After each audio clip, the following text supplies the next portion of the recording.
Siapa dulu nih? Reset dulu lah. Oh ya udah, gua dulu ya. Tunggu.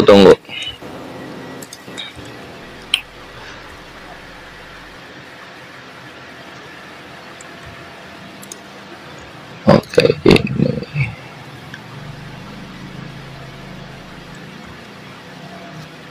Terus ini.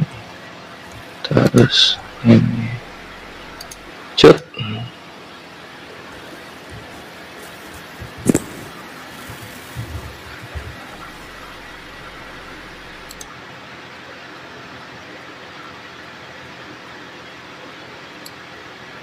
Yuk sah mulai.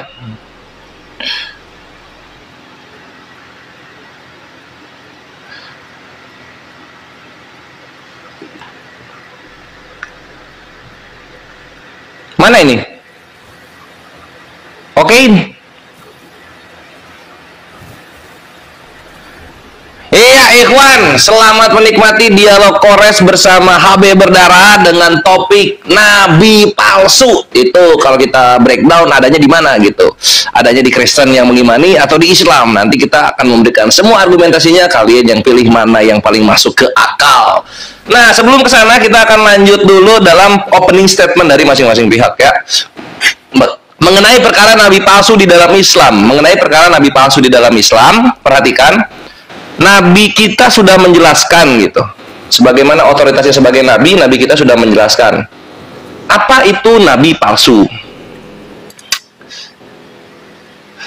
Bisa dilihat di sini. Tunggu. Aduh.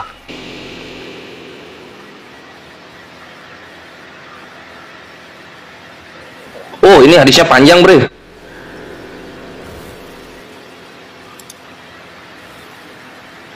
Nah, bisa dilihat di Sunan Tirmizi 2145 dikatakan begini. Rasulullah SAW bersabda, kiamat tidak akan terjadi hingga kabilah-kabilah dari umatku bergabung dengan kaum musyrikin dan hingga mereka menyembah berhala, dan di tengah-tengah umatku akan ada 30 pendusta. Semuanya mengaku nabi, padahal aku adalah penutup para nabi. Tidak ada nabi setelahku. Jadi nabi palsu di dalam Islam ditekankan orang-orang yang mengaku nabi setelah kenabiannya Nabi Muhammad SAW gitu. Karena Nabi Muhammad adalah penutup para nabi. Sebagai nabi yang menjadi Sayyidul Mursalun, pemimpinnya para rasul, dan Khataman an-Nabiyya, penutupnya para nabi. Nabi sudah menegaskan tidak akan ada nabi lagi setelah beliau gitu. Dan bagaimana sifat Nabi Muhammad SAW sebagai penutup para nabi ini, itu bisa kita lihat di misalnya di sini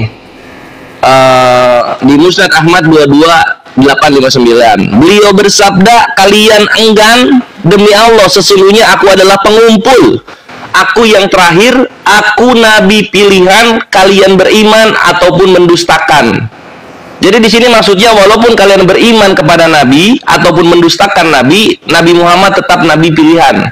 Tidak ada yang bisa menggoyang status tersebut. Lalu kemudian Nabi juga berkata,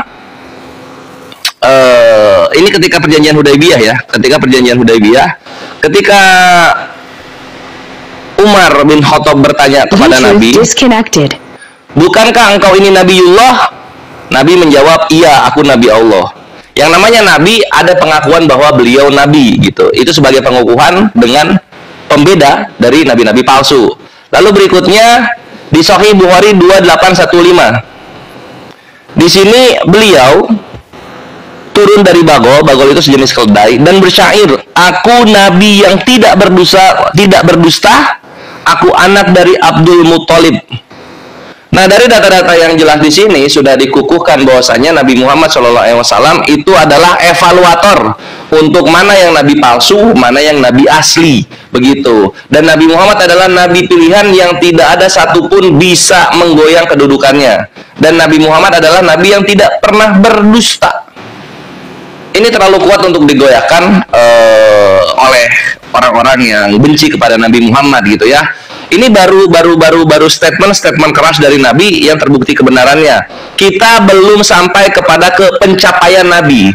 Nabi yang asli itu selalu punya pencapaian yang bisa dilihat oleh semua orang di zaman apapun gitu. Berbeda dengan nabi palsu tidak punya peninggalan. Nabi palsu tidak punya sesuatu yang bisa dipegang sebagai bahan, ini dari nabi tersebut gitu. Itu nggak ada. Nabi Muhammad semua tindak tanduknya, perilakunya itu diterapkan dan dipakai oleh kaum muslimin. Nabi palsu itu nggak ada sama sekali peninggalannya. Ini mohon maaf ini kenyataannya begitu gitu. Jadi nanti kita akan breakdown lebih jauh ke sosok siapa sih yang layak digelari, yang patut dihakimi sebagai nabi palsu ke depannya. Korea sudah menyiapkan banyak nama-nama di sana. Kita bisa fokus satu atau kita hajar semuanya nabi palsunya yang mana aja, oke? Kita nanti hajar semuanya yang mana aja nabi palsu, atau kita fokus satu, terserah, tergantung nanti dialognya mau dibawa ke mana. Oke, itu aja paling 10 detik ini gua wakafkan untuk kawan kita Bevan, oke? Sip. 10 detik diwakafkan. Lu udah habis, bro. Oh iya, maju terus ternyata nggak bisa berhenti dia. Asik ya. Menarik nih teman-teman. Oke. Lo yang undang ini kayaknya. Giliran lo yang undang nih. Oh, gua nih. Oh, undang siapa aja bisa. Oke, salam teman-teman semuanya ya. Selamat malam. Ya, kita bersyukur ya malam hari ini kita dapat teman berdiskusi ya.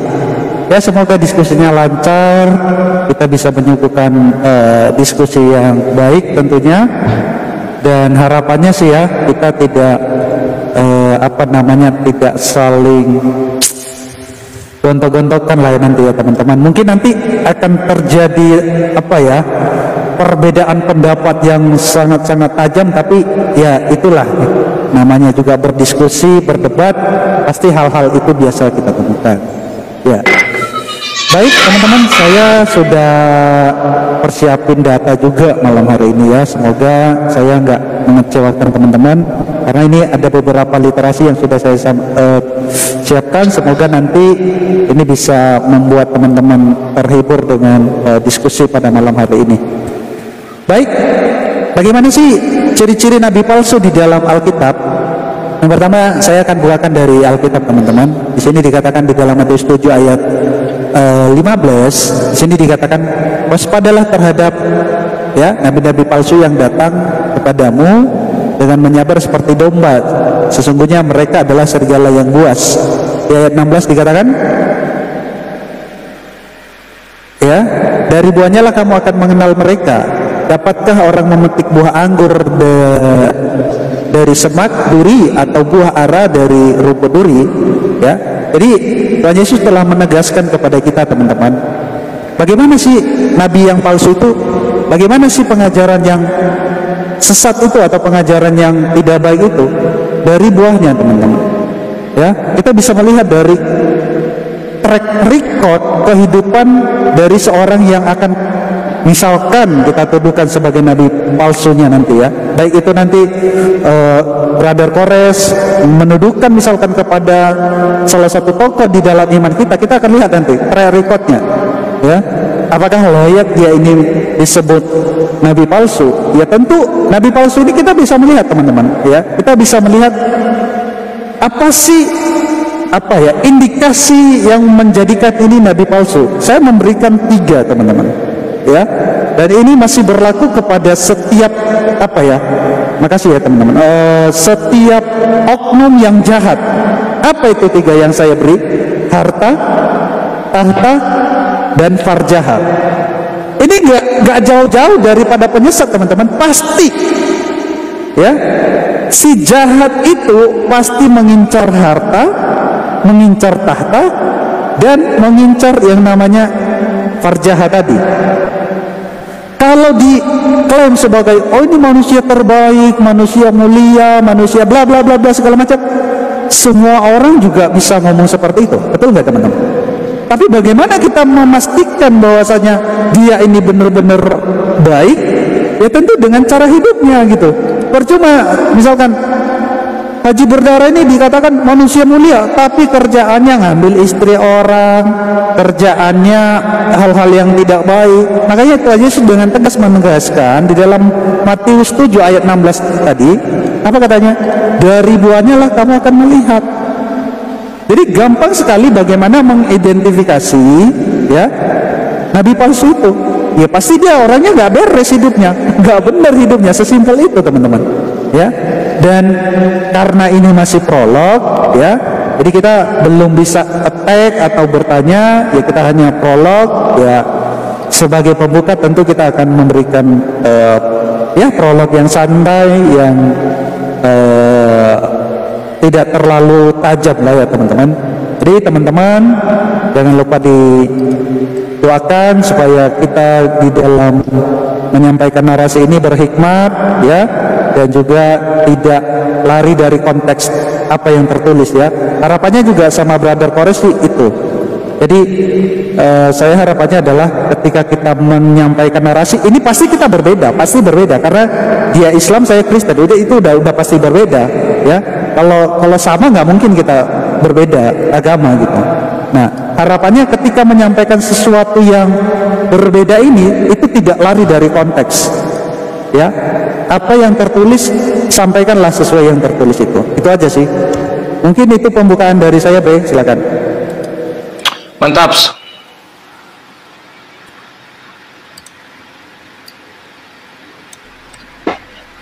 Oke.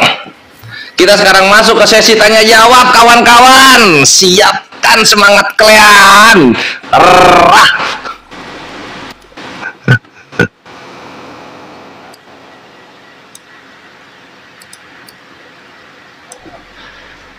Oke, kita rematch dulu. Ya, jadi sudah diketahui ya oleh kawan-kawan semua legal standing position dari Kores dan juga siapa nih HB gitu mengenai nabi palsu itu bagaimana gitu. Nah, Kores itu suka banget untuk menggunakan standar yang digunakan oleh kawan-kawan dari Kristen kalau udah membahas sesuatu gitu. Itu gue suka banget itu kayak gitu. Karena kalau pakai standar gue jahat banget gue. Tapi sebelum kita gunakan ke standar, karena ini baru pertanyaan pertama, kita belum bisa nge-breakdown. Gue pengen bacakan dulu ke HB mengenai Yeremia 23:15 gitu. Di sini dikatakan begini HB, Yeremia 23:15. Sebab itu beginilah firman Tuhan, T-nya U-nya H-A-N-nya besar semua, semesta alam mengenai para nabi itu gitu. Sesungguhnya aku akan memberi mereka makan ipuh dan minum racun, sebab dari para nabi Yerusalem telah meluas kefasikan ke seluruh negeri. Nah, pertanyaan gua gitu, apakah para nabi Yerusalem ini nabi palsu semuanya ya? Karena dikasih minum racun oleh Tuhan semesta alam. Kok bisa-bisanya ini nabi-nabi yang lahir di Yerusalem itu dikasih minum racun oleh Tuhannya sendiri? Yeremia 23:15 gitu. Apakah Tuhannya yang palsu atau nabi-nabi Yerusalemnya yang palsu gitu, sehingga ada kejadian dikasih minum racun gitu. Karena ini kita pakai yang tertulis ya, maka di sini dikatakan nabi Yerusalem. Gua kaget juga loh kawan-kawan Kristen ya, karena gua kira di sini tuh nabi Arab, gua kira. Tapi ternyata nabi Yerusalem, kecuali pengertian Kristen itu Yerusalem itu di sebelahnya Madinah gitu, atau di sebelahnya Riyadh, jatuhnya Arab ini. Tapi karena Yerusalem ini Israel jatuhnya, ini membuat kita kaget, Bre. Kaget kita. Kenapa nabi-nabi Yerusalem ini dikasih minum racun? Kenapa? Harus dijawab ini oleh kawan-kawan Kristen dengan yang tertulis Alkitabiah ya, jangan ayatiah gitu.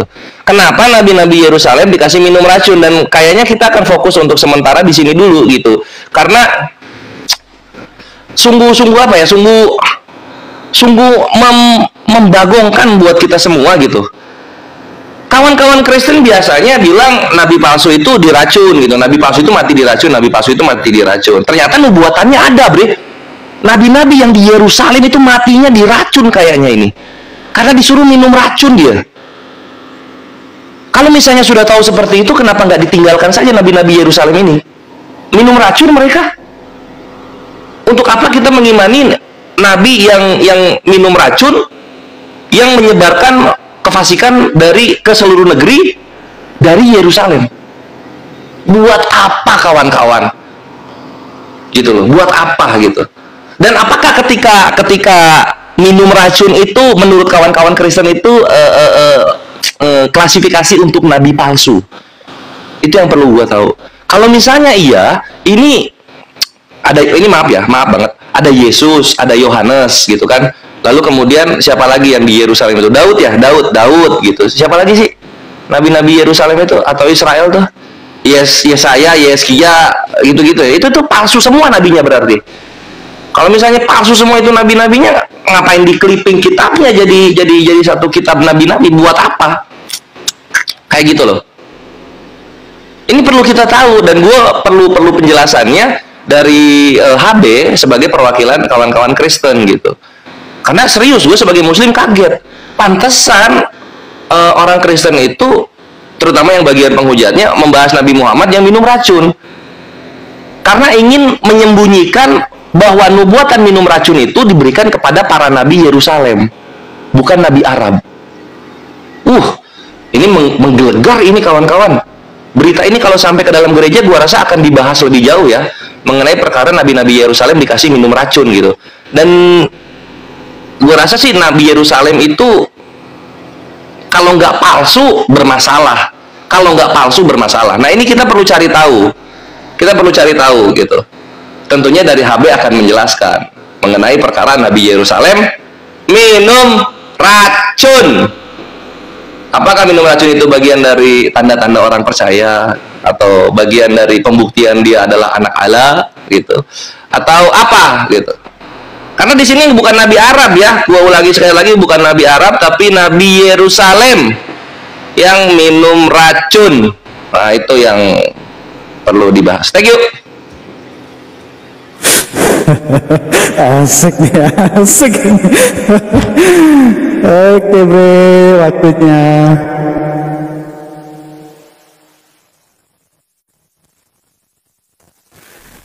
Ya, oke teman-teman ya, kita coba. Ya, tadi Kores buka ini ya teman-teman, Yeremia 23:15 ya. Di sini tertulis, sebab beginilah firman Tuhan semesta alam mengenai para nabi itu. Maksudnya para nabi itu ya tentunya nabi palsu. Tidak ada di sini dikatakan bahwasanya nabi Yerusalem itu semuanya palsu. Ini yang mungkin Kores saya nggak tahu ya. Gimana dia cara bacanya itu langsung mengklaim bahwasanya semua nabi Yerusalem itu palsu gitu loh. Di sini kan dikatakan bahwasanya mengenai para nabi itu, nabi siapa yang dimaksud di sini? Ya tentunya nabi palsu itu loh, ya.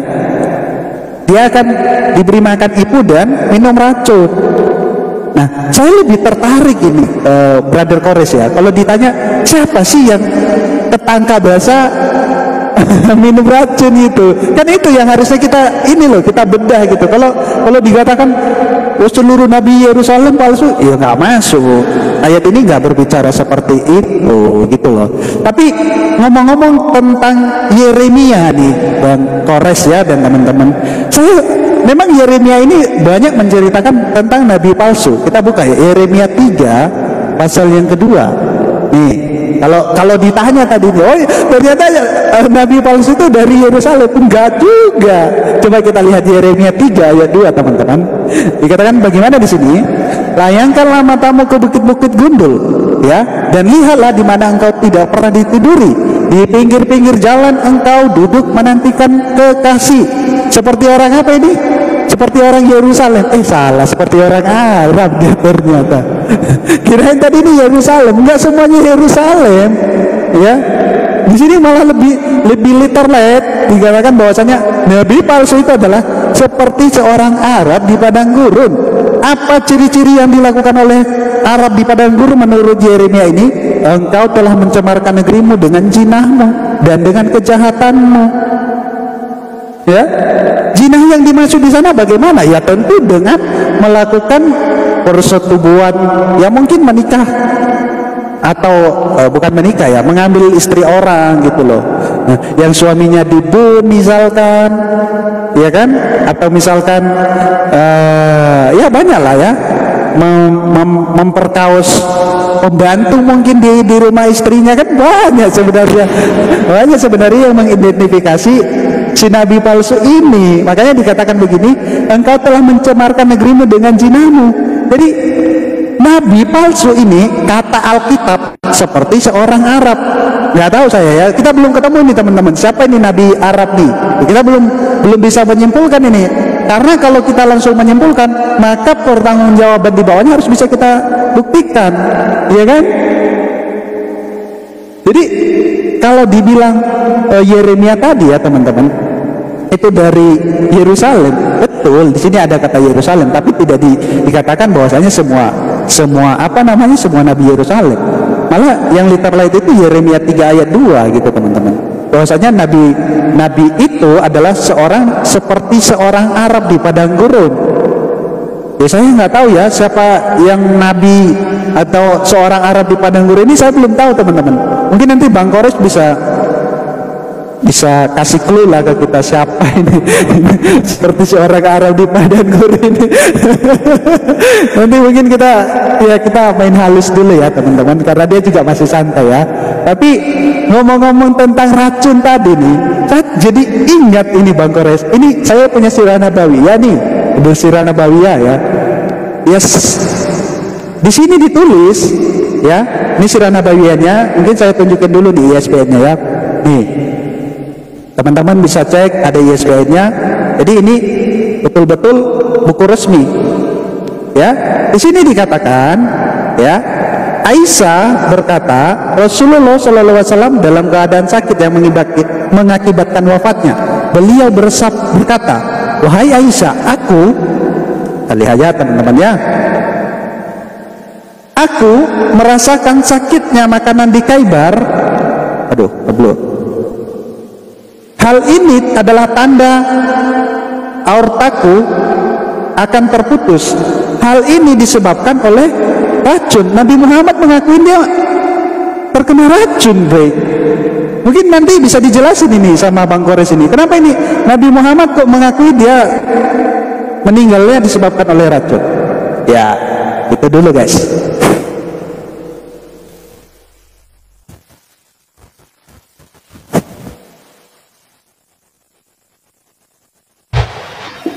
Mantap. Kita jawab dulu yang pertama ya, mengenai penjelasan Nabi Muhammad memakan racun kayak gitu. Bisa dibuka oleh kalian semua kawan-kawan Kristen yang Muslim udah hatam betul mengenai kisah ini. Nah di sini ada di Sunan Abu Dawud nomor 3912 gitu, kitabnya babnya soal diat gitu. Ini dari Abu Salamah. Rasulullah SAW menerima hadiah namun tidak makan zakat. Ia menambahkan ada seorang wanita Yahudi Khaybar yang memberi hadiah daging guling yang telah dilumuri racun kepada beliau. Rasulullah SAW dan para sahabatnya lalu makan daging kambing tersebut. Namun kemudian beliau bersabda, angkatlah tangan kalian karena sesungguhnya daging kambing ini telah memberiku kabar bahwa ia telah dibubuhi racun. Wih, mantep Nabi kami ya. Dia udah tahu ini daging kambing dikasih racun. Bishr ibnul Al-Bara bin Ma'rur Al-Ansari akhirnya meninggal dunia. Sahabat Nabi yang keburu makan meninggal dunia, langsung mati di tempat. Gitu. Rasulullah kemudian mengutus utusan kepada wanita Yahudi tersebut bertanya, nah ini udah tahu lah orang-orang Kristen, coba bagian ini nggak tahu. Jadi kalau mau mati diracun, Bishr ibnul Al-Bara itu mati diracun, langsung meninggal di tempat. Nabi kami hidup 4 tahun. Nabi kami hidup 4 tahun gitu. Itulah kenapa nanti di hadis Sunan An-Nasai nomor 696 kitabnya bab masjid dikatakan begini oleh Ibnu Abbas, tatkala diturunkan kepada Rasulullah SAW penyakit yang mengakibatkan kematiannya, maka beliau menutup kain di wajahnya. Pakai penyakit, bukan pakai racun. Selamat datang di kebenaran. Itu yang soal Islam. Sekarang kita balik lagi nih, Yeremia 23:15. Kita balik lagi ke sana, HB. Perhatikan. Ketika dikatakan bahwasanya nabi-nabi Yerusalem ini dikasih minum racun dan meluas kefasikan ke seluruh negeri, perhatikan bre, gue menemukan satu fakta yang menyakitkan di Matius 27:34. Mereka memberi dia, D-nya besar ya, minum anggur bercampur empedu. Setelah ia mengecapnya, ia tidak mau meminumnya. Jadi udah dikecap dulu nih, udah dikecap nih, tapi nggak diminum. Nah, kita lihat nih, ini anggur bercampur empedu ini apa? Kita buka datanya di Yunani. Nih, edokan autopien oinon metaholes. Meta itu dengan, holes itu empedu yang tadi. Nah ini ya, strong numbernya 5521. Kita buka di sana. Nah, holes itu definisi keduanya secara analogi adalah racun. Jadi di Matius 27:34, dia adik besar di sana, Yesusnya lu HB itu minum racun. Makanya disalib yang harusnya 3 hari, 3 jam sudah meninggal. Jadi Yeremia 23:15 ini sebuah nubuatan yang digenapi oleh Yesus. Nabi kami 4 tahun masih hidup. Yesus 3 jam setelah minum empedu meninggal dia. Jadi sayang beribu sayang, Yesus di sinilah yang nabi palsu HB. Dia minum racun dia. Ini ya, gue langsung bawa secara tertulis ya. Matius 27:34. Silakan dilihat hole di sini. Nanti diperkuat juga di christianity.com. Gal, ini gal ya, yang tadi ada di sini. Nah ini gal. Gal itu apa? Gal itu adalah racun ular, sebagaimana yang ada di Kejadian 32:33 dan Ayub 20:16 dan Hosea 10:4. Semua disebut gal sebagai hemlock, racun ular. Jadi Yesus lu minum anggur dicampur racun ular, meninggal dia. Selamat datang di kebenaran, silahkan dibantah gitu. Lalu kemudian mau dibawa lagi, nabi palsu itu kelakuannya mengambil istri orang. Oke, di Kejadian 38:16, Yehuda mendapatkan perempuan di pinggir jalan itu, berkata, marilah aku menghampiri engkau, sebab dia tidak tahu bahwa perempuan itu menantunya. Bukan istri sembarang istri, menantunya diprot-prot. Jadi ini satu nenek moyang, satu keturunan darah, ini nabi palsu semua, menggenapi Yeremia 23:15. Menyedihkan bre, serius kawanku. Menantunya diprot-prot ini Yehuda ya, Kejadian 38:16. Terus apalagi memperkaos pembantu ya. Bisa dilihat di Kejadian 30, ini anaknya ya, Yakub, kakeknya Yehuda, bapaknya Yehuda. Kata Rahel, ini Bilha budak perempuanku, hampirilah dia. Aku pun mempunyai keturunan. Satu nih, budak diprot-prot.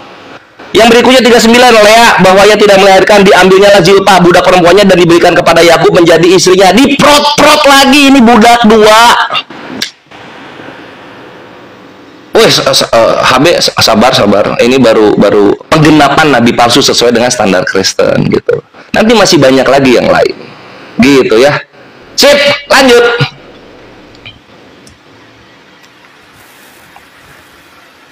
Asik.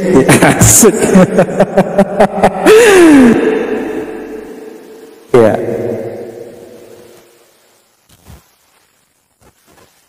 Ini gua konfirmasi dulu nih. Itu tadi Abu Daud 39:12 ya. Yang dibuka ya. Oke, teman-teman. Ya, betul, Abu Daud 39:12. Oke. Ya, lagi-lagi ya teman-teman, kalau tidak kritis memang sama teman-teman Islam ini ya. Jadi saya nggak tahu ya, Kores nih bawa data Abu Daud 39:12 nih, dia nggak tahu bahwasanya ini adalah data yang mematikannya gitu teman-teman. Kita lihat teman-teman ya, Abu Daud 39:12. Saya nggak bacain yang udah dibacain dia tadi ya, bahwasanya Muhammad tidak menerima zakat dan dia memberitahukan. Kita lihat di teks terakhirnya. Rasulullah lantas memberitakan agar wanita itu dibun, maka ia pun dibun. Kemudian maksudnya Muhammad sakit, beliau sakit dan berkata pada sakit yang membawanya kepada kematian. Apa yang dikatakan Nabi Kores? Aku masih merasakan apa yang aku makan di Khaibar, dan sekarang adalah waktu terputusnya punggungku. Jadi Kores gak dibaca ya bawah ini teman-teman. Justru Kores membawakan data di mana data ini memperkuat bahwasanya Muhammad ngaku sendiri dia koid, matinya kena racun. aduh. makanya teman-teman, ya, si Korus ini nggak tahu, kok bisa-bisanya dia bawa data ini. Justru data ini memperkuat bahwasanya dari mulut Nabi sendiri, ya, dari mulut Nabi sendiri mengatakan bahwasanya dia merasakan apa? Makanan yang di Khaibar, teman-teman. Makanya ini loh ditanggapin loh Kores, ya, Sirah Nabawiyah ini tadi yang saya bawakin, ya. Di sini Nabi ngaku, nih saya bacain lagi, Aisyah, ya. Nanti kalau nggak ditanggapin saya nggak perlu bawa lagi lah teman-teman, ya. Ini saya seperti itu, saya bawa dijawab, saya bawa nggak dijawab, saya bawa lagi untuk mengingatkan, nggak dijawab saya skip, mungkin agak berat ya untuk menjawab.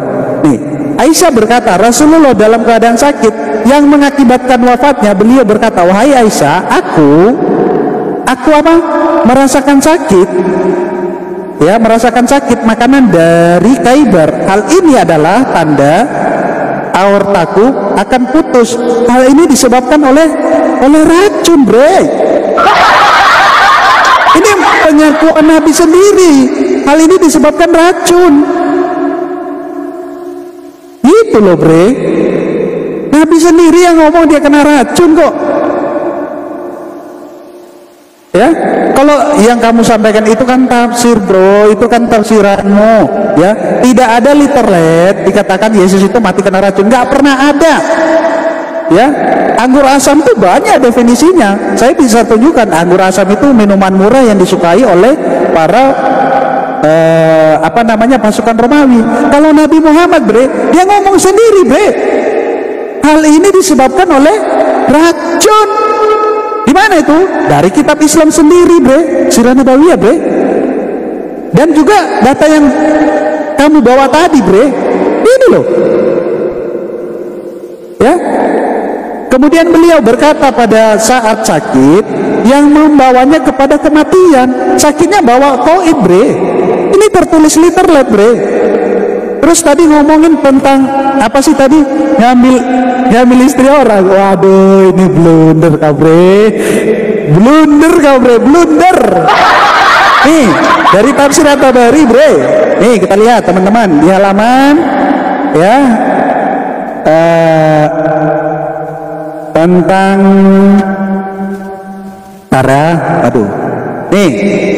Nih teman-teman, ya, ini cerita Zaid sama Zainab dan Muhammad, ya, 3 serangkai ini, guys. Ya, kita lihat nih, bre, apa yang terjadi di dalam 3 serangkai ini, bre.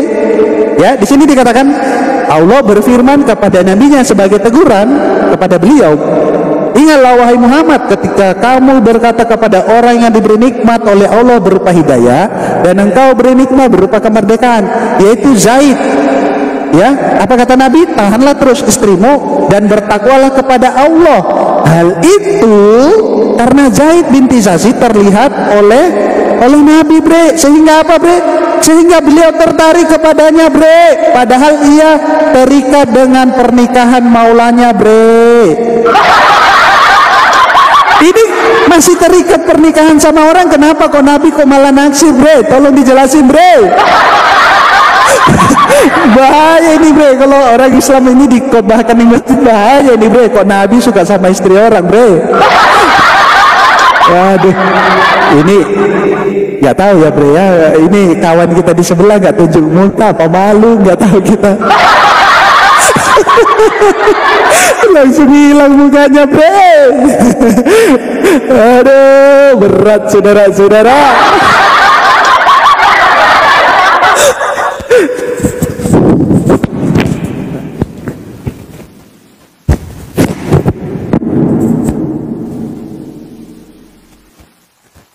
Waduh. Kemana? Wah, lagi sebatang, bre. Takut kena peringatan. Ini loh. Oke, udah ya. Tapi gue dengerin. Seru. Oke ya, kita lanjut ya. Lanjut, bre. Yuk. Astaga.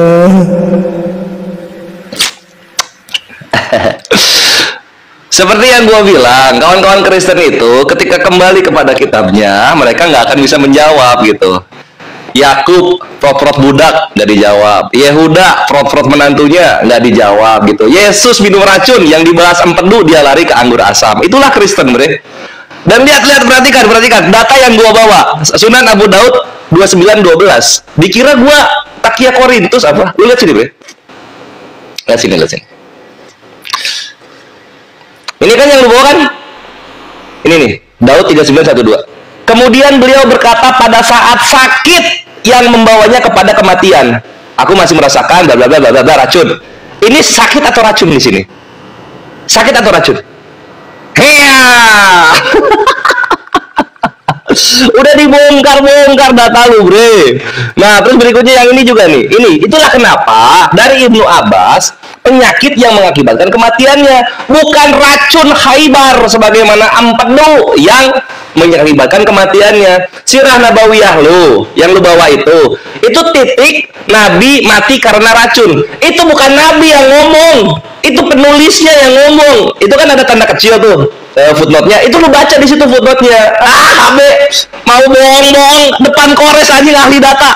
HB Zainab sekarang ya, perhatikan Zainab. Katanya dia bilang Nabi mengambil istri orang katanya. Perhatikan di sini. Maka tatkala Zaid telah mengakhiri keperluan terhadap istrinya, ini Tirmizi 3137 ya, menceraikannya, dar, selamat datang di kebenaran. Udah cerai, beda sama Yehuda, masih jadi menantu, diprot-prot itu menantunya. Makanya itu nabi-nabi Yerusalem di awal gua bilang matinya diracun sama Tuhannya sendiri. Gitu, HB. Perhatikan, ada nggak istrinya nabi-nabi kalian yang seperti istri nabi-nabi kami? Kalian hanya dinikahkan oleh keluarga kalian, sedangkan aku dinikahkan oleh Allah dari atas 7 langit. Bangga Zainab nikah sama Nabi. Ini Zainab kalau bangkit, bre, kalau bangkit sekarang diludahin satu Kristen yang menghina nabinya, yang menghina suaminya. Selamat datang di kebenaran, HB, gitu. Ya, kita lanjut lagi sekarang. Lihat, perhatikan HB, kawan-kawan, kalian kan recording ya. Yang dibahas kan empedu, dia larinya ke anggur asam. Siapa yang mempermasalahkan anggur asam? Mau dia minuman murah kek, minuman begal kek, gua nggak peduli. Karena yang gua bahas di sini adalah ini empedu. Anggur asamnya dicampur empedu. Apa itu empedu? Empedu adalah racun ular. Balik lagi, itulah kenapa Yesus lu ketika disalib baru 3 jam sudah meninggal. Disalib jam 12, 3 sore sudah meninggal. Kenapa nggak dibahas? Ya malu. Lu malu. Gitu loh. Lu malu, bre. Belum nanti di sini coba, nih anjir. Nih, lihat, layangkanlah mata-mata ke bukit-bukit gundul dan lihatlah di mana engkau tidak pernah ditiduri. Di pinggir jalan engkau duduk menantikan kekasih seperti orang Arab. Jadi ini ya, ini nabi-nabi Yerusalem kelakuannya seperti orang Arab di padang gurun, birahian. Kan gitu, ya enggak? Kenapa birahian? Ya lu lihat aja kelakuannya ini. Yehuda 38:16 prot-prot sama menantunya. Menantunya ini loh, bre. Belum cerai ya, menantu ini masih ada. Kenapa nggak dibahas? Ya kalian malu. Kalian malu dari Tuhan kalian sampai ke nenek moyangnya kelakuannya seperti nabi palsu. Gitu gua masih halus gua. Nah, di sini juga. Ini 33 kata Rahel, ini Bilha budakku perempuan, hampirilah dia, diprot-prot sama Yakub. 39 dilihat Lea bahwa ia tidak menekan lagi, ambillah Zilpa budak perempuannya dan diberikan kepada Yakub menjadi istrinya, diprot-prot lagi. Hobi banget prot-prot budak. Dua diprot-prot budaknya. Apa yang kurang untuk menjadikan Kristen itu mengimani nabi-nabi palsu jadinya? Itulah kenapa balik lagi Yeremia 23:15 ya, itu nabi Yerusalem dikasih minum racun, langsung meninggal. Coba, alhamdulillah, gua bersendawa kemenangan dulu, bre, gitu. Dan lu nggak bisa ngebantah, bre, Yesus di sana minum anggur asam campur empedu 3 jam. Lu ini HB, lu kalau nyalip gua, bre, lu nyalip gua nih ya, gua 1 hari bisa gua hidup. Nggak cuma 3 jam. Yang paku kan tangan nih sama kaki, kecuali kalau jidat gue dipaku, ya matilah gue langsung itu kan, nggak perlu 3 jam. Lah Yesus lu disalib, tangan sama kaki, 3 jam meninggal. Artinya apa, bre? Artinya dia itu ada efek racun di dalamnya yang membuat dia mati seketika di saat itu juga. Penggenapan Yeremia 23:15. Gitu. Lanjut. Ya, tafsir sembarangan aja ya bro ya. Lihat. Asik. Oke bre, gas. Mana nih waktunya ini? Asik nih bre, asik nih bre. Iya dong. Ya, yang pertama Yehuda itu bukan nabi ya bre. Kita bahas nabi palsu tapi bahasnya ke Yehuda. Oke. Terkait empedu ya teman-teman, kita buka dari Alo Dokter ya. Apa sih fungsi empedu itu? Ya, ini beberapa fungsi empedu. Ini bre, mengeluarkan racun dan sisa metabolisme bre. Bukan, empedu itu bukan racun bre. Masa penawar racun malah, aduh bre. Oke lah ya, katanya apa tadi bre?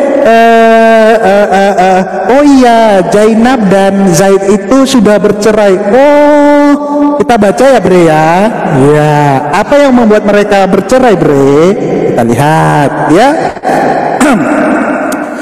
Saya lanjut yang tadi teman-teman ya. Hal ini karena Zaid terlihat oleh Muhammad sehingga beliau tertarik kepadanya, padahal ia terikat dengan pernikahan maulanya. Jadi Muhammad masih terikat, Zainab dengan Zaid masih terikat. Muhammad suka sama dia. Kita lihat, karena Muhammad suka sama si Zainab atau tertarik di sini ya, di dalam hati Zaid timbul rasa apa bre? Nih kita lihat apa yang menyebabkan mereka bercerai bre. Aduh bre. Timbul rasa apa? Tidak suka terhadap perasaan yang terbesit di hati Nabi. Jadi karena Muhammad suka sama istrinya Zaid, si Zaid nggak enakan bre.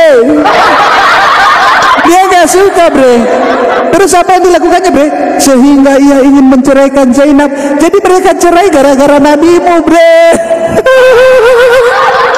Ini literal loh bre. Ya ada saya tambah, nggak ada saya kurang bre. Ya. Ini gimana sih bre ini? Ya cari tahu lah bre, kenapa mereka bercerai bre. Mukanya jangan kemana-mana bre, sini lah bre. Aku tadi nggak lari-lari mukaku bre, mukanya kesini lah bre. Itu teman-teman, dia nggak mau lihat layar. Kalau saya bacain data dia nggak mau lihat layar teman-teman. Ini udah nggak fair ini. Aduh, berat saudara-saudara. Ini bre ya, jadi mereka bercerai bre, betul. Tapi apa yang menyebabkan mereka bercerai? Karena Nabi bre. Ya, lalu kita baca ya bre. Nih, apa kata Nabi? Ya, tahanlah terus istrimu. Padahal, perhatikan bre, padahal Nabi ingin Zaid, maksudnya ingin anak angkat ini bin Harits menceraikannya. Masa Nabi kok pengen banget diceraikan istri orang bre?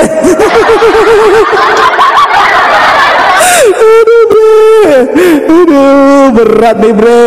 Nabi kok bisa kayak gini bre?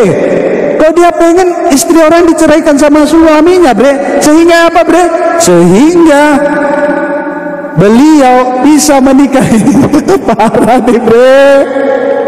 Aduh, ini bahaya ini bre. Kalau anak-anak santri tahu ini bre, nggak akan mau lagi masuk pesantren bre. Masa Nabi kita orang yang paling kita puji-puji, ya kan? Terus yang dia mau itu supaya orang itu menceraikan istrinya, supaya apa? Dia bisa menikahinya. Nggak akan mau lagi orang masuk pesantren bre, yakin gua bre.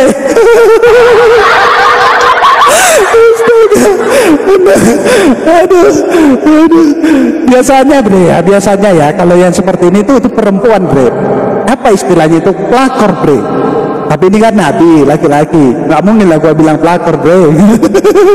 Biasanya yang seperti itu perempuan bre, juga merusak hubungan rumah tangga orang itu perempuan bre, pelakor. Aduh bre, malam panjang nih bre. Tapi gua disclaimer ya bre ya, gua nggak tanggung jawab ya kalau dulu di sidang API ya.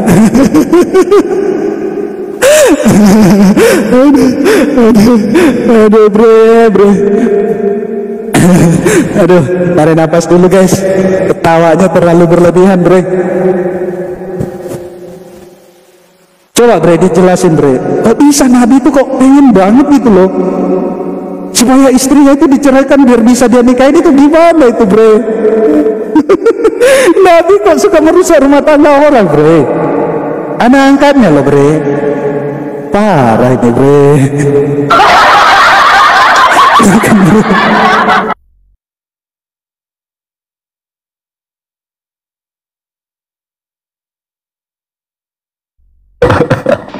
Ya, ayo kita reply, kita berikan jawaban untuk kita tekankan.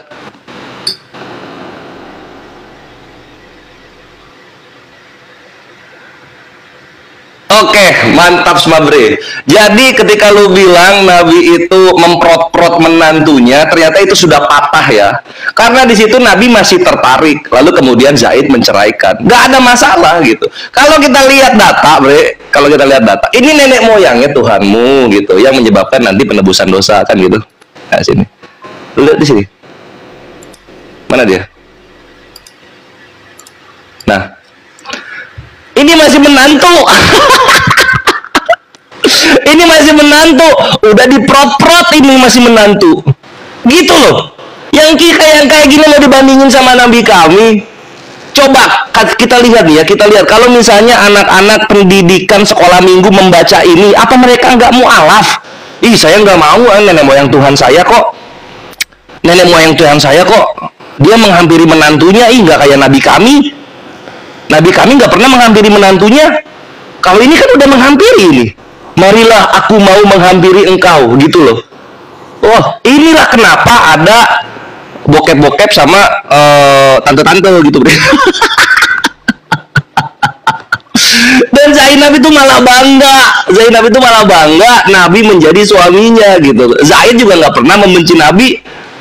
Zaid gak pernah membenci Nabi. Ini lihat nenek moyang Tuhan lu, bahwa perempuan itu menantunya dihampiri. Ini udah masuk kelamin sama kelamin, gitu loh. Jadi lu kalau mau tertawa soal Nabi, kenapa lu ke bagian ininya sakit hati?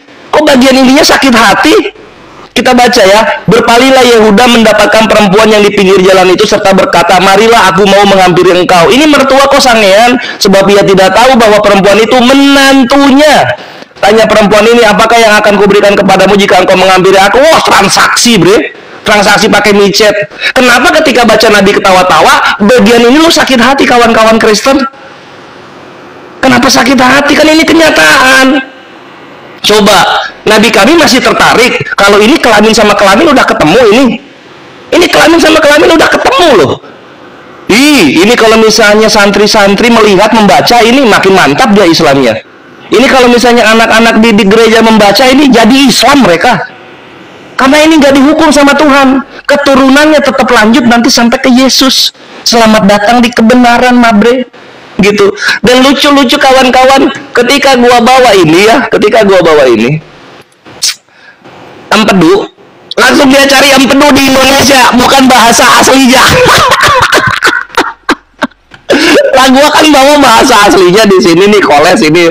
Dia bawa terjemahan. Data gua original teks dibantah oleh terjemahan. Lu bayangin itu. Dia bawa empedu. Empedu itu menetralisir racun katanya. Iya, empedu bahasa Indonesia. Lah ini kan Koles ini bahasa Yunaninya. Koles. Bahasa Inggrisnya gal gitu. Anjir. Lu rata serius gitu loh. Kenapa? Karena nenek moyang Tuhan lu, Yehuda, yang nanti dari spermanya ini akan keluar berkontribusi terhadap jadinya wujud manusia Tuhan lu. Dia ini masuk kelamin sama kelaminnya dengan menantunya. Nabi kami masih tertarik, gitu kan? Jadi yang berzina dengan menantunya, merebut istri orang itu siapa? Kan gitu ya. Nah sekarang mengenai Yeremia 23:15 nih, Yeremia 23:15 gitu kan, nabi-nabi Yerusalem dikasih minum racun. Pantes itu. Karena sesuai standar kalian, Yakub prot-prot budak, ya, Yehuda prot-prot menantunya, Yesus minum racun. Nah sekarang soal perkara minum racun, lu lihat di sini dikatakan begini, korban-korban penyaliban, ini dari worldhistory.org ya, worldhistory.org. Korban-korban penyaliban diekspektasikan akan hidup beberapa hari sangat problematika sekali di dalam Bible. Yesus mati cuma 3 jam.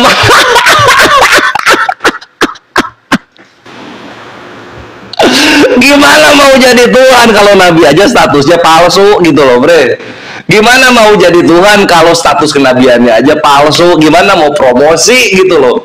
Gitu. Mau dibandingin sama Nabi kami coba.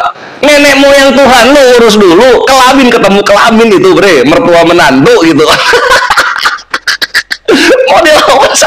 mau dilawan sama Nabi kami aja nggak ada ininya lah, bre, beda levelnya gitu loh. Ini apa ya, Nabi kami kelas Nabi pilihan mulia tertinggi sama Yehuda yang prot-prot menantunya kelamin sama kelamin masuk, nggak ada lawannya itu, bre, gitu.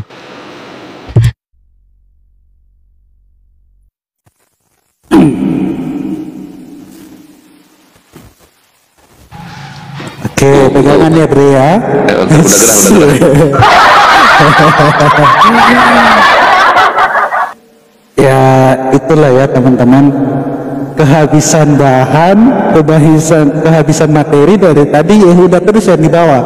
Yang pertama, Yehuda itu bukan nabi, bre. Ada kisah-kisah itu di dalam Alkitab, betul, karena Alkitab tuh jujur menceritakan. Makanya yang salah tetap salah kalau di dalam Alkitab, bre. Kita dari tadi tuh bahas nabi palsu, bre, iya kan? Terus dia ngomongin apa tadi?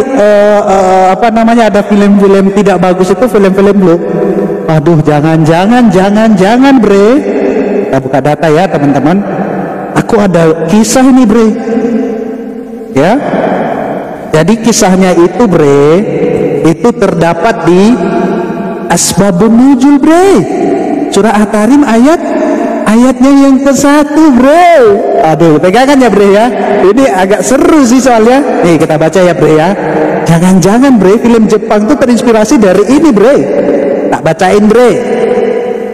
Al-Hakim dan Anasai meriwayatkan dari Anas bin Malik dengan sanad yang doif. Sohi, bre, sorry, saya salah baca.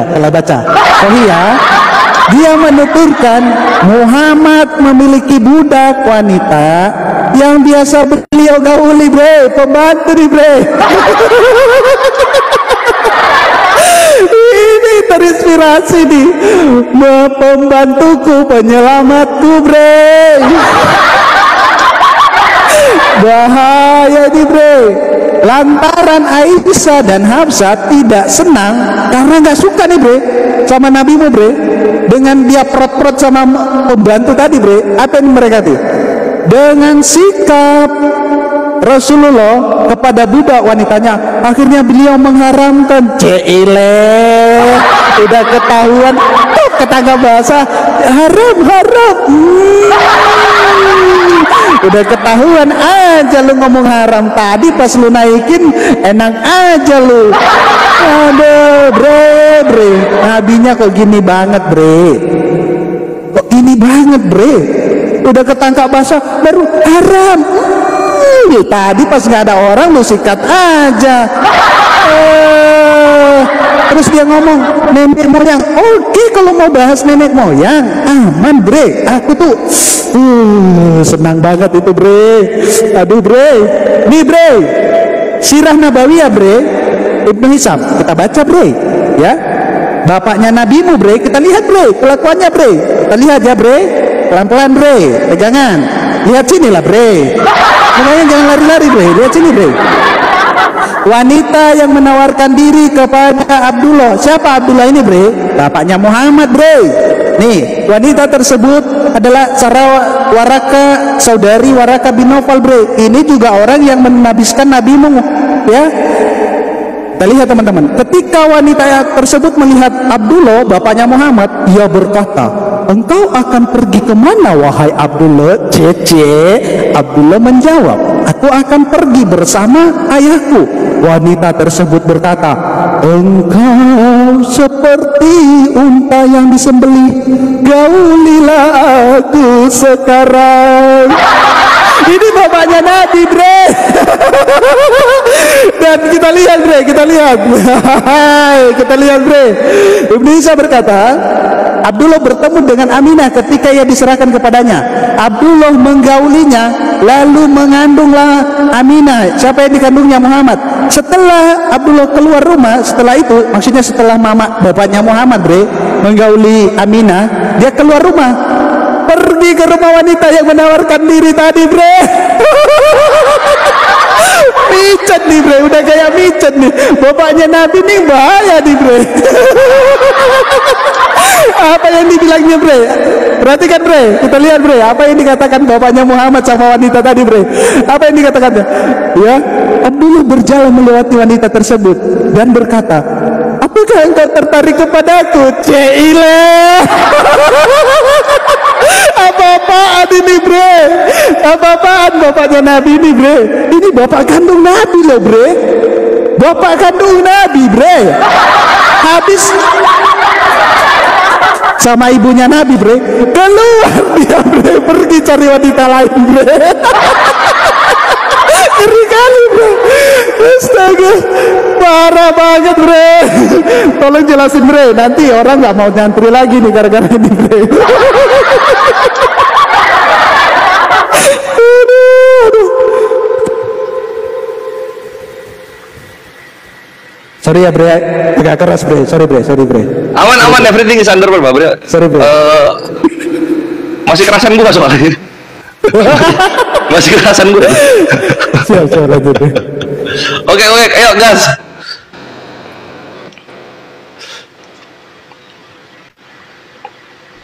Gua agak bingung ketika dibawain bapaknya Nabi gitu. Pertama, bapaknya Nabi gak berzina. Dia tertarik sama wanita gitu, jatuhnya sama kayak Nabi gitu. Kan gitu, jatuhnya sama kayak Nabi. Nggak, woi, kabur dia. Woi, kemana ini? Aduh, empedu nggak dijawab. Perkara mengenai racun 3 hari doang terus meninggal nggak dijawab. Aduh, kawan-kawan, kayak mana ini? Mungkin kita mari kita apa namanya? Ya, gue bilang juga dia sampai minta maaf itu ya takut gue balesnya lebih keras sampai ke argumen soal Tuhan kawin gitu. Tapi jangan kabur juga lah, maksudnya pelan-pelan aja. Oh iya, Kores, kayaknya gue izin dulu ya, kan bisa kayak gitu. Kenapa langsung cabut begitu saja gitu?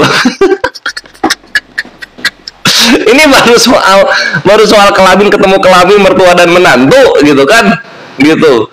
Baru soal mati diracun 3 jam langsung tewas gitu. Baru di sana belum. Ini udah masuk lagi deh. Sip. Lu kena pelanggaran, bre. Hah? Masa? Nih gua tampilin ya. Ntar. Makanya lu terputus dari gua nih. Oh. Lakukan live dengan koreksi. Bukan, itu lu yang okein, bukan gua terputus ya, Ge. Iya, gua okein, langsung hilang lu dari live. Gimana tuh? Ya iya, itu namanya lu memutuskan siaran sama gua. Slow aja lah, nanti tunggu gua rungkat baru lu nanti kita nyambung lagi. Jangan lu nya yang turun lah. Sangka orang kabur lah, Siapa yang kabur? Ngapain kabur, orang masih ya, soalnya lu tap jadinya lu turun. Ini kalau misalnya gua memutuskan, gua nggak live jatuhnya. Jadi ini gimana? Ya lanjut aja. Aman ya? Aman, everything is underway, mabre. Slow. Oke. Karena ada pemberitahuan itu, gua klik, kirain apa? Laguannya terputus gitu. Lanjut. Oke, kita match ya. Siap.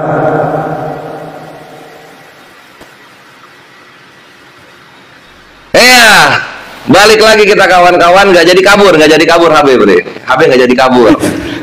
Karena ya namanya juga Kores gitu kan, memang terbiasa. Masa apa framingnya kabur? Masa framing? Iya, nggak jadi kan. Nggak jadi kabur. Oke. Lanjut. Oke. Iya gitu. Karena balik lagi kawan-kawan, seperti kita lihat, walaupun dia mau bawa bapak Nabi, di sana bapak Nabi tidak prot-prot. Berbeda dengan Yehuda yang prot-prot sama menantunya, kelamin ketemu kelamin, kan gitu ya. Lalu kemudian soal perkara Nabi gitu kan bersetubuh dengan budaknya. Itu kan memang dalam surah Al-Mu'minun, lu lihat di sini, surah Al-Mu'minun. Al-Mu'minun ayat 5 sampai 7. Tunggu. Ini kalau tafsir webnya begini nih, kalau udah diklik dia langsung ke bawah banget. Nah. Nih. Dan orang-orang yang menjaga kemaluannya kecuali terhadap istri-istri mereka atau budak yang mereka miliki. Jadi di mana berzinahnya? Di mana berzinahnya? Kan gitu. Cuman kalau sama budak itu jatuhnya berzina di dalam kekristenan, ya lu terima kenyataannya, bre. Kalau misalnya ini Yakub ini Yakub nih, Yakub dia prot-prot langsung dua. Pertama Bilha, budak perempuannya Rahel, lalu yang kedua adalah Zilpah, budak perempuannya Lea. Ini diprot-prot sama Yakub. Makanya bangsa pilihan itu setengah istri merdeka, setengah budak. Selamat datang di kebenaran, Mabre Haji. Dan lo perhatiin, bre, lo perhatiin di sini ya, di sini kalahnya lo yang sangat telak gitu. Pertama. Ini gua kasih tahu lo kalahnya di mana. Pertama lo bawa asbabun nuzul, bukan Al-Quran. Kalau gua langsung dari Bible lo sendiri mengenai prot-prot menantu mertua, mengenai ngeprot-prot budak, langsung dua. Nah itu langsung dari kitab lo sendiri, bre. Itulah kenapa Yeremia 23:15 ya. Yeremia 23:15 itu sebenar-benar menjadi pemantik bahwasanya memang layak nabi-nabi dari Yerusalem itu mati kena racun. Layak itu, bre, serius. Karena sesuai standar lu. Gitu kan? Menantu mertua kelamin ketemu kelamin. Lalu kemudian sama budak kelamin ketemu kelamin juga. Lu bawa bapak nabi kelamin sama kelaminnya nggak ketemu. Jadi balik lagi gitu. Kenapa ketika lu bahas Islam lu ketawa-ketawa, ketika gua counter pakai Bible lu sakit hati? Kenapa, bre? Kenapa bisa sakit hati gitu? Kan itu tertulis dalam Bible gitu. Asbabun nuzul hilang nggak ada masalah, Al-Quran kami tetap lestari. Tapi kalau Bible lu tipek tuh, lu tipek bagian mertua menantu prot-prot sama budak prot-prot juga, mau jadi apa? Ini bahaya ini, makanya kalau misalnya kita bahas dengan anak didik gereja yang sekolah minggu gitu kan. Nangis mereka ke orang tuanya, minta masuk Islam itu, bre. Dia bakal minta masuk Islam aja kalau misalnya kejadian itu. Karena apa? Lu lihat sendiri anjir. Lu nggak hujat Nabi, ternyata Nabi nggak prot-prot. Yehuda lu yang prot-prot. Lu nggak hujat siapa lagi? Bapaknya Nabi, ternyata bapaknya Nabi nggak prot-prot. Itu Yakub, anjir, Yakub itu bapaknya Yehuda itu yang prot-prot gitu kan, sama budak dua kan gitu. Lu nggak hujat Nabi, ternyata Tuhan lu sendiri yang matinya diracun gitu kan. Dan itu masih belum bisa dibantah sampai sekarang, bre. Ini bisa-bisa ngamuk ini kawan-kawan Kristen di bawah gitu. Ketika ini kenapa kok HB nggak mengkonter Tuhan kami mati diracun? Konter dong Tuhan kami mati diracun gitu. Jangan pakai data terjemahan. Lu pakai empedu bahasa Indonesia. Bagian kores sama galnya kagak lu bawa gitu. Gimana lu mau konter argumennya kores mengenai Tuhan lu mati diracun? Kalau misalnya bahasa Yunaninya aja lu kagak bisa gitu. Jadi balik lagi gua pakai Yeremia 23:15, Babre. Para nabi Yerusalem mati dikasih minum racun sama Tuhannya sendiri karena mungkin nabi-nabi yang lahir di Yerusalem itu mereka nabi palsu. Itulah kenapa di Amerika bukan orang suku merah, tapi orang-orang kulit putih.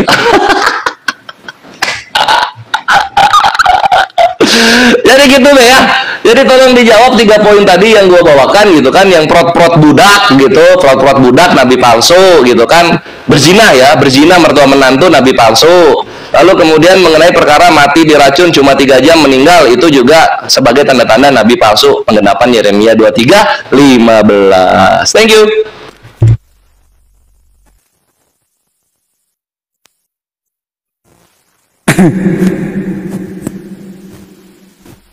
Oke, bre, kita pencar lagi, bre. Wah, masih banyak peluru nih, bre, masih banyak peluru nih. Kita kayaknya bisa lanjut ini, bre. Jam 12 agak lewat lah kita nanti ya.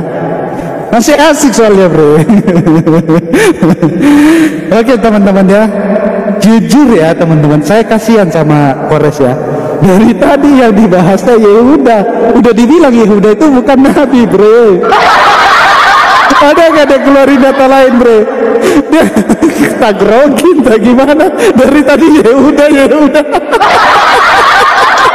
Ya udah aku bilang, ya kisah itu terjadi. Iya, banyak kisah-kisah itu terjadi, ya, dan tidak pernah dibela itu, bre. Salah ya salah, bre. Maksudnya move on lah, bawa peluru lain kayak gue ini. Gue udah bongkar, nih ya, gue udah bongkar berapa kitab, ya kan? Nih bre, udah bongkar berapa kitab, lu masih di ya udah aja, bre. Kasihan gue, bre. Oke lah, kita mainkan lagi, guys. Betapa hancurnya harga diri Nabi, bre. Ya, kita akan buka, bre. Hadis Bukhari 4853. Sahih ya, bre ya. Bahaya ini, bre. Gimana nih anak pesantren tahu nih, bre? Ya. Jadi ini ada kisah Nabi keluar bersama orang, terus ketemu sama perempuan. Nih. Ya. Di rumah kebun kurba, yaitu Umayyah binti inilah namanya, bre. Ya kan? Dan ketika Nabi menemuinya, beliau bersabda, bre, lihat, bre, kelakuan Nabi mu, bre. Serahkanlah dirimu untukku. Lagi-lagi apa yang kayak gini, bre? Jumpa wanita langsung minta serahkanlah dirimu untukku, bre. Kita lagi. Ini kalau ada pesantren tahu, gini banget Nabi kita, lihat perempuan langsung ngomong serahkanlah dirimu untukku. Ya ampun, ya Allah, ya Karim, bre. Apa kata wanita itu, bre? Kita lihat, bre. Perhatikan harga diri Nabimu, bre. Apa kata wanita itu? Apakah seorang permaisuri menyerahkan dirinya kepada rakyat jelata, dibilang Nabimu, bre. Kasihan banget Nabimu dikatain rakyat jelata, bre. Aduh. Makanya punya harga diri, bre. Jangan ketemu perempuan langsung minta serahkan dirimu sama aku. Ya ngamuk lah perempuan itu. Dibilangin apa sama Nabimu? Dasar rakyat jelata lu. Rakyat jelata. Maka beliau pun menjulurkan tangannya. Masih minta dia, bre. Udah dikatain rakyat jelata. Ini nggak punya harga diri, bre. Nih, maka beliau pun menjulurkan tangannya dan menyentuh dan memegangnya. Akan tetapi wanita itu berkata, saking takutnya nih, bre, aku berlindung kepada Allah darimu. Maka bersabda, sampai ketakutan perempuan ini, bre, dibuat Nabi, bre. Ketakutan, bre. Aku berlindung kepada Allah darimu, katanya. Kejam banget Nabimu, bre. Minta perempuan, bre, serahkan dirimu untuk, bre. Waduh, kejam, bre. Lalu beliau bersabda, sesungguhnya kamu telah berlindung dengan zat yang melindungimu. Setelah itu beliau keluar dan berkata, wahai Usai, berilah dua pakaian dari katun. Karena perempuan ini nggak mau sama dia, udah dikatain raya jelata juga, bre. Aduh, bre. Bisa-bisanya Nabi ini nggak punya harga diri, dikatain raya jelata, bre. Ini kalau anak pesantren tahu, bre, tahu nabinya dikatain raya jelata sama perempuan, bre. Aduh, nabimu raya jelata, katanya. Apa yang mau mereka jawab, bre? Kok bisa-bisanya nabimu ini ketemu perempuan langsung ngomong serahkanlah dirimu untukku? Asem banget nih, bre. Dikira ini, astaga, ini bukan Alexis, bre. Tolonglah, bre, tolonglah. Astaga. Ya maksudnya bolehlah kita itu ngeres gitu loh. Bolehlah kita itu apa ya namanya itu pengen banget gitu, udah tegang banget. Tapi ya jangan di depan umum minta perempuan, bre. Akhirnya apa, bre? Gara-gara dia kayak gitu dikatain raya jelata dia, bre. Ini bukan Alexis, bre, bukan Mice tawar-menawar perempuan. Inilah kalau macam-macam, bre. Sembarangan jumpa wanita, serahkanlah dirimu untukku. Dasar kau rakyat jelata, kata wanita itu. Dikatain rakyat jelata, bre, kasihan, bre. Astaga, bre. Nggak tahu lagi mau ngomong apa, bre. Astaga. Sudah? Oke, mantap. Tetap belum ketemu kelamin dengan kelamin ya. Masih menang Yehuda dong, masih menang Yehuda. Oke, kita lanjut. Cut. Ya, jadi lucunya Kristen tuh gitu. Ketika Nabi ditolak oleh wanita gitu kan, diketawain. Ketika nanti Nabi banyak wanita-wanita yang menyerahkan diri kepadanya, nanti dibilang turun ayat turun celana. Jadi kalian maunya gimana sama Nabi kami? Hah? Maunya gimana sama Nabi kami? Nanti banyak wanita menyerahkan diri kepada Nabi, kalian bilang turun ayat turun celana. Ketika dibilang Nabi itu ada yang tidak mau menyerahkan dirinya kepada Nabi, dibilang nggak tahu diri. Maunya apa? Hah? Maunya apa? Perhatikan di sini. Lihat di sini ya, Bre. Nih. Cut. Ini dari Muwatta Malik 968 gitu. Seorang wanita datang kepada Rasulullah Shallallahu Alaihi Wasallam dan berkata, wahai Rasulullah, saya telah menyerahkan diriku sepenuhnya kepada Anda. Yesus, ada nggak yang kayak gini? Ada nggak wanita yang menyerahkan diri kepada Yesus jadi istri? Enggak ada. Orangnya saya 53 nomor 2 rupanya tidak tampan. Satu ya. Yang kedua Bre. Ini dari Musnad Syafi'i 1219. Seorang wanita pernah datang kepada Nabi lalu berkata, wahai Rasulullah, sesungguhnya aku menyerahkan diriku kepadamu. Dar, 2. Masih banyak bisa gua bawa data-data seperti ini. Tapi nanti dibilang turun ayat turun celana. Makanya Bre, Nabi kami dibanding sama tokoh-tokoh biblos kalian yang ada berapa 56 atau lebih itu gitu, nggak ada bandingnya. Karena apa? Karena Nabi kami disayang oleh bangsanya, bangsa Arab. Sedangkan Nabi-Nabi kalian mati diracun. Yeremia 23:15 gitu.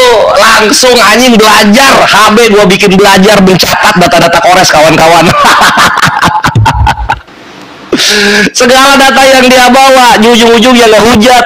Padahal kita tidak menemukan ketemu kelamin di dalamnya, sebagaimana Yehuda dan Yakub yang benar-benar prot-prot di dalam kitab suci. Selamat datang di kebenaran. Gitu Bre. Langsung nyatet dia langsung nyatet. Kita lanjut lagi ya. Dan berikutnya ya kawan-kawan, di sini mana? Nah, gue mau bahas di sini ya.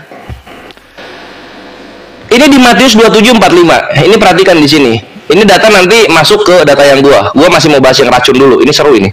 Mulai dari jam 12 kegelapan meliputi seluruh daerah itu sampai jam 3 ya.